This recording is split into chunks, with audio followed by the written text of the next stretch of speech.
नमस्कार, मैं Nityanand vice Hindustan post से। गोवा स्थित रामनाथी यहाँ पे वैश्विक हिंदू महोत्सव शुरू है और यहाँ पे देश के हर जगह से हिंदुत्वनिष्ठ यहाँ पे उपस्थित है और हिंदुओं पर होने वाले अत्याचार इस पर चर्चा कर रहे हैं। यही स्थिति में दिल्ली से भाजपा के नेता श्री कपिल मिश्रा जी यहाँ पे उपस्थित है। इन्होंने दिल्ली दंगों में पीड़ित हिंदुओं को सहायता करके एक इकोसिस्टम बनाई है। इसके ऊपर हम उनसे जानकारी लेंगे। कपिल जी नमस्कार।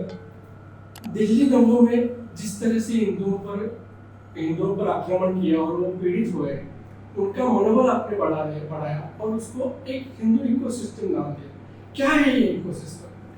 देखिए, दिल्ली दंगों के दौरान हमने ये देखा कि एक पक्ष के लिए तो सरकारें भी खड़ी थी, मीडिया भी खड़ा था, ह्यूमन राइट ऑर्गेनाइजेशन भी खड़े थे, दुनिया भर की मदद भी आ रही थी और हिंदू समाज के पीड़ितों के लिए कोई भी नहीं था। कोई उनके दरवाजे पे जाकर पूछने वाला भी नहीं था। तब मन में ये बात आई कि हम लोगों को आगे बढ़ के इनकी मदद करनी चाहिए। कैसे मदद करें? तो क्या समाज से अपील करके मदद की जा सकती है?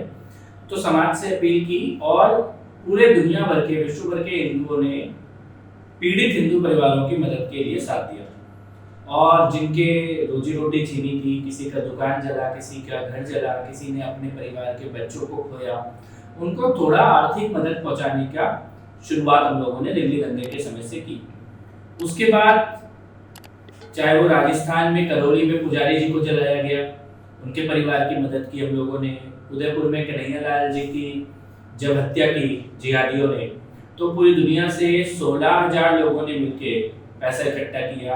1 करोड़ रुपए की सहायता कन्हैया लाल जी के परिवार के लिए, ऐसी सहायता उमेश कोले जी के परिवार के लिए लगभग 25 लाख रुपए की, ऐसी सहायता जो कन्हैया लाल जी के साथ में लड़े थे जिहादियों से, उनके परिवार के लिए, फिर प्रवीण नेतारू जी के परिवार के लिए। ऐसे झारखंड में अंकिता को एक जिहादी ने जिंदा ही जला दिया था, उसके परिवार की मदद के लिए 28 लाख रुपए की सहायता। तो ऐसा एक हम लोगों का प्रयास है कि कोई हिंदू अगर हिंदू होने के कारण हिंसा का शिकार होता है, पीड़ित होता है, तो उसका परिवार अकेला ना पड़े, कमजोर ना पड़े, पूरा समाज इकट्ठा होकर उसकी सहायता के लिए आगे आए। ये सोच के हम लोगों ने एक टीम बनाई, हिंदू इकोसिस्टम। अभी इसमें हम लोग आगे लोगों को वकीलों की मदद भी मिले, थोड़ा मीडिया की ट्रेनिंग भी मिले, इस दिशा में प्रयास कर रहे हैं जी। और एक बात चल रही है लव जिहाद, जो हर जगह पे लव जिहाद चल रहा है। तो आप इस हिंदुत्व के संगठन से जुड़े हुए कार्य करते समय लव जिहाद क्या समस्या है, उसका हल क्या हो सकता है आपके तरफ से? देखिए, लव जिहाद बहुत गंभीर समस्या है और मेरा ये मानना है कि हर माता पिता को और हर भाई को इसके बारे में जानना जरूरी है कि हमारी बेटियों के साथ और हमारी बहनों के साथ कैसा अत्याचार हो रहा है। लव जिहाद का शिकार जो बेटियां हैं वो कितनी पीड़ा से गुजरती हैं, इसकी हम कल्पना भी नहीं कर सकते। क्योंकि झूठ बोल के, छल करके, झूठा तिलक लगा के, झूठा कलावा बांध के उनको फंसाया जाता है, बाद में ब्लैकमेल किया जाता है, बाद में धर्म परिवर्तन के लिए मजबूर किया जाता है, घर परिवार से दूर करके शादी की जाती है, धर्म परिवर्तन कराया जाता है और उसके बाद भी लव जिहाद की शिकार अब लगभग 50% बेटियां, वो उसके बाद कहाँ गई किसी को पता नहीं चलता। उनके साथ क्या हुआ, उनको मार दिया गया कि उनको बेच दिया गया कि उनके ऊपर क्या अत्याचार हुआ, ये किसी को पता नहीं चलता। तो मेरा ये मानना है कि देश को लव जिहाद के बारे में बहुत गंभीर चिंतन करने की जरूरत है, इसको रोकने की जरूरत है और अगर कोई झूठ बोल के किसी बेटी को फंसाता है उसका बहुत कठोर दंड देने की जरूरत है। भारत की बेटियों के ऊपर सबसे बड़ा संकट अगर कोई है तो वह लव जिहाद का संकट है। किसी एक राज्य में या किसी एक मोहल्ले में सीमित नहीं है। देश का ऐसा कोई डिस्ट्रिक्ट नहीं है जिधर लव जिहाद का समस्या ना हो।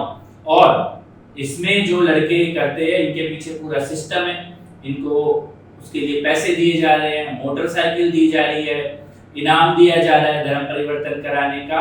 ऐसा एक सिंडिकेट, ऐसा पूरा नेटवर्क बना के हमारी भोली भाली बच्चियों को फंसाने के बाद उनके साथ अत्याचार करने का, ब्लैकमेल करने का और बाद में हत्या तक करने का पाप ये हमारे बच्चों के साथ, बेटियों के साथ, बहनों के साथ किया जा रहा है। मुझे लगता है कि पूरे समाज को राजनीति से ऊपर उठकर इसके बारे में सोचना और इसका समाधान करना, इस दिशा में प्रयास करना चाहिए। सर, ये समस्या के लिए भी इकोसिस्टम होना जरूरी है। देखिए, सबसे पहली बात तो इसके लिए जन जागरण होना जरूरी है, अपने परिवार में संवाद होना जरूरी है। जब तक परिवार में इसके बारे में बात नहीं होगी, बाहर से आके कोई मदद नहीं कर सकता। माता अपनी बेटी से बात करे, भाई अपनी बहन से बात करे, बहनें आपस में बात करे, और अगर आपका कोई आकर्षण है या कोई संबंध बन भी रहा है तो वो सच्चा है कि झूठा, इसको तराजू में तोल ले। क्या वो आपको नाम सच बता रहा है कि झूठ बता रहा है, अपने परिवार के बारे में सच बता रहा है कि झूठ बता रहा है, क्या वो आपको धर्म परिवर्तन कराने की कोशिश कर रहे हैं, क्या अपने धर्म के बारे में ज्यादा चीजों को आप फॉलो करो, उसके लिए रोजा रखो, उसके लिए आप क्या नमाज पढ़ना सीखो, क्या क्या हिजाब पहनना सीखो, ये इस दिशा में आपको लेके जा रहा है, तो प्यार नहीं है, तो वो प्रेम नहीं है, तो भी वो जिहाद है। प्रेम अगर होगा तो अनकंडीशनल होगा, निस्वार्थ होगा, बिना किसी दबाव के होगा, बिना झूठ के होगा। और मैं ये बात भी बोल रहा हूँ कि प्रेम अगर है तो वो प्रेम के हम विरोध में नहीं बोल रहे, ये भी मैं कहना चाहता हूँ। लेकिन अगर झूठ है, रिश्ता झूठ है, पहचान झूठ है, नाम झूठ है, धर्म झूठ है, धर्म परिवर्तन का दबाव है, अपने धर्म में ले जाने का दबाव है, तुम्हारा जो परिवार है, परंपरा है, धर्म है, देवी देवता है, उसका अपमान करने का तरीका है, तो या आपको आपके परिवार से दूर करना चाह रहा है, भाई बहन से बात बंद करना, माता पिता से बात बंद करना, तो नाम बदल लो, ये पहनने का तरीका बदल लो, पूजा करने का तरीका बदल, तभी ये जिहाद है। और उसका अंत बहुत दुखदाई है। सबसे बड़ा कारण ये है इसके बारे में चिंतित होने का कि इसका अंत जो है बहुत पीड़ादायक है। इसीलिए मैं ये बोलता हूँ, अपने बच्चों से बात करो, अपने बच्चों से संवाद करो, उनको इस बारे में जानकारी दो, घर में हर घर में इसके बारे में चर्चा होनी चाहिए।